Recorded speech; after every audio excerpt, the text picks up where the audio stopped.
ओम श्री साम शिवाय नमः। ओम श्री गणेशाय नमः। श्री शिव महापुराण में रुद्र संहिता पार्वती खंड का 45वां अध्याय सुनते हैं। भगवान शिव का अपने परम सुंदर दिव्य रूप को प्रकट करना, मैना की प्रसन्नता और क्षमा प्रार्थना तथा पूर्ववासिनी स्त्रियों का शिव के रूप का दर्शन करके जन्म और जीवन को सफल मानना। ब्रह्मा जी कहते हैं, नारद, इसी समय भगवान विष्णु से प्रेरित हो तुम शीघ्र ही भगवान शंकर को अनुकूल बनाने के लिए उनके निकट गए। वहां जाकर देवताओं का कार्य सिद्ध करने के लिए नाना प्रकार के स्तोत्रों द्वारा तुमने रुद्रदेव को संतुष्ट किया। तुम्हारी बात सुनकर शंभु ने प्रसन्नतापूर्वक अद्भुत, उत्तम एवं दिव्य रूप धारण कर लिया। ऐसा करके उन्होंने अपने दयालु स्वभाव का परिचय दिया। मुने, भगवान शंभु का वह स्वरूप कामदेव से भी अधिक सुंदर तथा लावण्य का परम आश्रय था। उसका दर्शन करके तुम बड़े प्रसन्न हुए और उस स्थान पर गए जहाँ सबके साथ मैना विद्यमान थी। वहां पहुंचकर तुमने कहा, विशाल नेत्रों वाली मैने, भगवान शिव के उस सर्वोत्तम रूप का दर्शन करो। यह रूप प्रकट करके उन करुणामय शिव ने तुम पर बड़ी ही कृपा की है। तुम्हारी यह बात सुनकर शैलराज की पत्नी मैना आश्चर्यचकित हो गई। उन्होंने शिव के उस परमानंददायक रूप का दर्शन किया जो करोड़ों सूर्यों के समान तेजस्वी, सर्वांग सुंदर, विचित्र वस्त्रधारी तथा नाना प्रकार के आभूषणों से विभूषित था। वह अत्यंत प्रसन्न, सुंदर हास्य से सुशोभित, ललित लावण्य से लसित, मनोहर, गौरवर्ण, द्युतिमान तथा चंद्रलेखा से अलंकृत था। विष्णु आदि संपूर्ण देवता बड़े प्रेम से भगवान शिव की सेवा कर रहे थे। सूर्यदेव ने छत्र लगा रखा था। चंद्रदेव मस्तक का मुकुट बनकर उनकी शोभा बढ़ा रहे थे। इन सब साधनों से भगवान शंकर सर्वथा रमणीय जान पड़ते थे। उनका वाहन भी अनेक प्रकार के आभूषणों से विभूषित था। उसकी महाशोभा का वर्णन नहीं हो सकता था। गंगा और यमुना भगवान शिव को सुंदर चंवर डुला रही थीं और 8 सिद्धियां उनके आगे नाच रही थीं।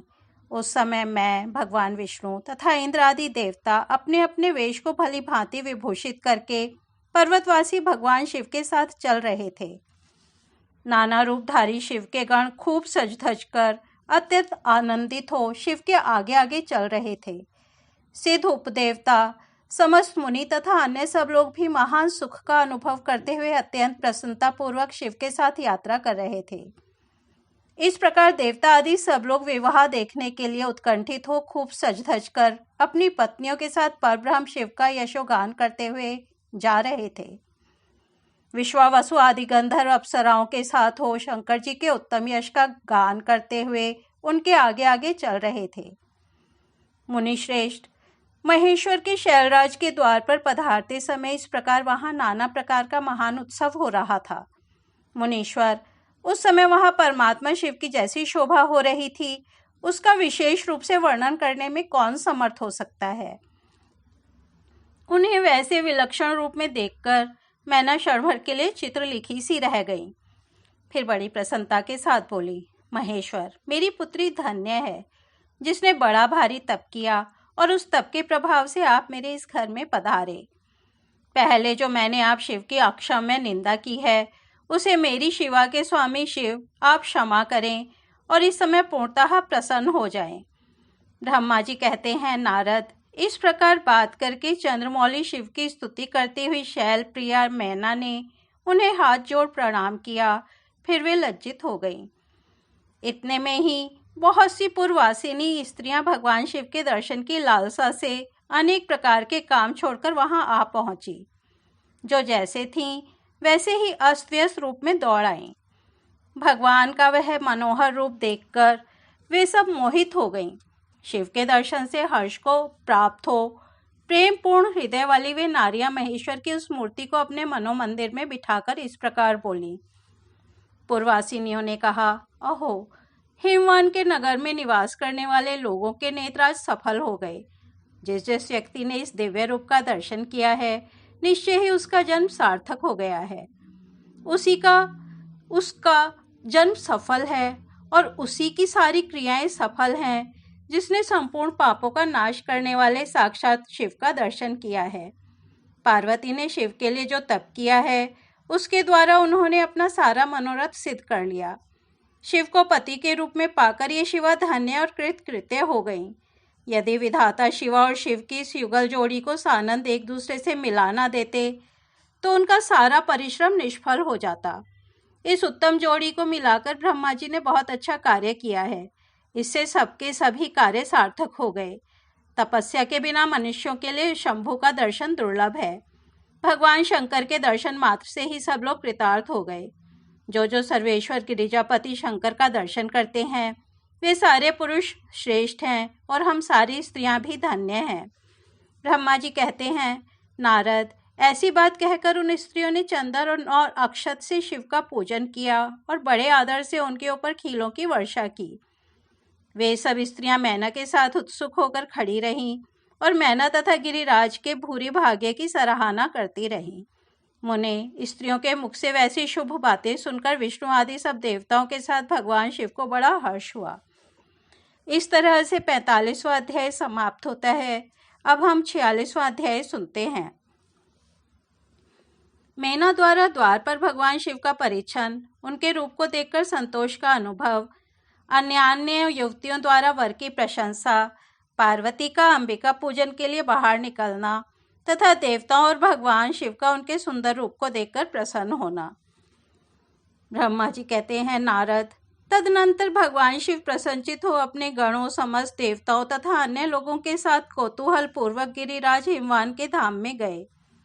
हिमाचल की श्रेष्ठ पत्नी मैना भी उन स्त्रियों के साथ घर के भीतर गईं और शंभु की आरती उतारने के लिए हाथ में दीपकों से सजी हुई थाली लेकर सभी ऋषि पत्नियों तथा अन्य स्त्रियों के साथ आदरपूर्वक द्वार पर आईं। वहां आकर मैना ने संपूर्ण देवताओं से सेवित गिरिजापति महेश्वर शंकर को, जो द्वार पर उपस्थित थे, बड़े प्यार से देखा। उनकी अंग कांति मनोहर चंपा के समान थी।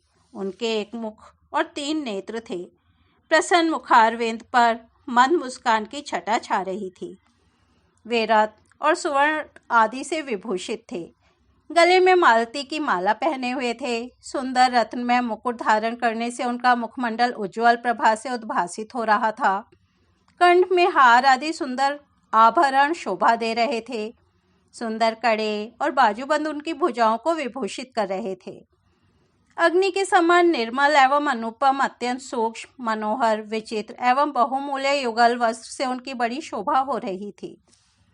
चंदन, अगर, कस्तूरी तथा मनोहर कुमकुम के अंगराग से उनके अंग विभूषित थे।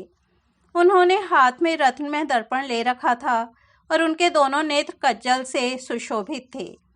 उन्होंने अभी अपनी प्रभा से सबको आच्छादित कर लिया था तथा वे अत्यंत मनोहर जान पड़ते थे। अत्यंत तरुण, परम सुंदर और आभरण भूषित अंगों से सुशोभित थे। कामिनियों को अत्यंत कमनीय प्रतीत होते थे। उनमें व्यग्रता का अभाव था। उनका मुखारविंद कोटि चंद्रमाओं से भी अधिक आह्लाददायक था। उनके श्रीअंगों की छवि कोटि कामदेवों से भी अधिक मनोहारिणी थी। वे अपने सभी अंगों से परम सुंदर थे। ऐसे सुंदर रूप वाले उत्कृष्ट देवता भगवान शिव को जामाता के रूप में अपने सामने खड़ा देख मैना की सारी शोक चिंता दूर हो गई। वे परमानंद सिंधु में निमग्न हो गईं और अपने भाग्य की, गिरिजा की, गिरिराज हिमवान की और उनके समस्त कुल की भूरी भूरी प्रशंसा करने लगी। उन्होंने अपने आप को कृतार्थ माना और वे बारंबार हर्ष का अनुभव करने लगीं। सती मैना का मुख प्रसन्नता से खिल उठा था। वे अपने दामाद की शोभा का सानंद अवलोकन करती हुई उनकी आरती उतारने लगीं। गिरिजा की कही हुई बात को बारंबार याद करके मैना को बड़ा विस्मय हो रहा था। वे हर्षोत्फुल्ल मुखारविंद से युक्त हो मन ही मन यूं कहने लगीं, पार्वती ने मुझसे पहले जैसा बताया था उससे भी अधिक सौंदर्य मैं इन परमेश्वर शिव के अंगों में देख रही हूँ। महेश्वर का मनोहर लावण्य इस समय अवर्णनीय है। ऐसा सोचकर आश्चर्यचकित हुई मैना अपने घर के भीतर आई। वहां आई हुई युवतियों ने भी वर के मनोहर रूप की भूरी भूरी प्रशंसा की। वे बोली, गिरिजा राज नंदिनी शिवा धन्य है, धन्य है। कुछ कन्याएं कहने लगी, दुर्गा तो साक्षात भगवती हैं। कुछ दूसरी कन्याएं महारानी मैना से बोली, हमने तो कभी ऐसा वर नहीं देखा है और न कभी ध्यान में ही ऐसे वर का अवलोकन किया है। इन्हें पाकर गिरिजा धन्य हो गई। भगवान शंकर का वह रूप देखकर समस्त देवता हर्ष से खिल उठे। श्रेष्ठ गंधर्व उनका यश गाने लगे और अप्सराएं नृत्य करने लगीं। बाजा बजाने वाले लोग मधुर ध्वनि में अनेक प्रकार की कला दिखाते हुए आदरपूर्वक भांति भांति के बाजे बजा रहे थे। हिमाचल ने भी आनंदित होकर द्वारोचित मंगलाचार किया। समस्त नारियों के साथ मैना ने भी महान उत्सव मनाते हुए वर का परिछन किया। फिर वे प्रसन्नतापूर्वक घर में चली गईं। इसके बाद भगवान शिव अपने गणों और देवताओं के साथ अपने को दिए गए स्थान अर्थात जनवासे में चले गए। इसी बीच में गिरिराज के अंतःपुर की स्त्रियां दुर्गा को साथ ले कुलदेवी की पूजा के लिए बाहर निकलीं। वहां देवताओं ने, जिनकी पलकें कभी भी नहीं गिरती थीं, प्रसन्नता पूर्वक पार्वती को देखा। उनकी अंग कांति नील अंजन के समान थी। वे अपने मनोहर अंगों से ही विभूषित थीं। उनका कटाक्ष केवल भगवान त्रिलोचन पर ही आदरपूर्वक पड़ता था। दूसरे किसी पुरुष की ओर उनके नेत्र नहीं जाते थे। उनका प्रसन्न मुख मंद मुस्कान से सुशोभित था।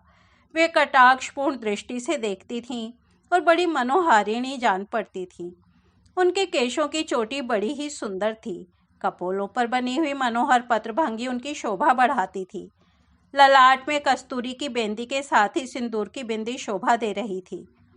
वक्षा स्थल पर श्रेष्ठ रत्नों के सारभूत हार से दिव्य दीप्ति छिटक रही थी। रत्नों के बने हुए केयूर, वलय और कंकड़ से उनकी भुजाएं अलंकृत थीं। उत्तम रत्नमय कुंडलों से उनके मनोहर कपोल जगमगा रहे थे। उनकी दंत पंक्ति मणियों तथा रत्नों की प्रभा को छीन लेती थी और मुख की शोभा बढ़ाती थी। मधु से पूरी आधार और ओष्ठ बिंब फल के समान लाल थे। दोनों पैरों में रत्नों की आभास से युक्त महावर शोभा देता था। उन्होंने अपने एक हाथ में रत्न जटित दर्पण ले रखा था और उनका दूसरा हाथ क्रीड़ा कमल से सुशोभित था। उनके अंगों में चंदन, अगर, कस्तूरी और कुमकुम का अंगराग लगा हुआ था। पैरों में पायजेब बज रहे थे और वे अपने लाल लाल तलवों के कारण बड़ी शोभा पा रही थीं। समस्त देवता आदि ने जगत की आदि कारण भूता जगजननी पार्वती देवी को देखकर भक्ति भाव से मस्तक झुका मैना सहित उन्हें प्रणाम किया। त्रिलोचन शिव ने भी बड़ी प्रसन्नता के साथ कनखियों से उन्हें देखा और उनमें सती की आकृति देखकर अपनी विरह वेदना को त्याग दिया। शिवा पर आंखें गड़ाकर भगवान शिव उस समय सब कुछ भूल गए। उनके सारे अंगों में रोमांच हो आया। वे हर्ष का अनुभव करते हुए गौरी की ओर देखने लगे। गौरी उनकी आंखों में समा गई थीं। इधर कालीपुरी से बाहर जाकर अंबिका देवी की पूजा करने के पश्चात ब्राह्मण पत्नियों के साथ पुनः अपने पिता के रमणीय भवन में लौट आईं। भगवान शंकर भी मुझ ब्रह्मा, विष्णु तथा देवताओं के साथ हिमाचल के बताए हुए अपने नियत स्थान पर प्रसन्नतापूर्वक गए। वहां गिरिराज के द्वारा नाना प्रकार की सुंदर समृद्धि से सम्मानित हुए। वे सब लोग सुखपूर्वक ठहर गए और भगवान शिव की सेवा करने लगे। इस तरह से श्री शिव महापुराण में रुद्र संहिता पार्वती खंड का 46वां अध्याय समाप्त होता है। कल हम 47वां अध्याय सुनेंगे। तब तक यहीं विराम देते हैं। ओम नमः शिवाय।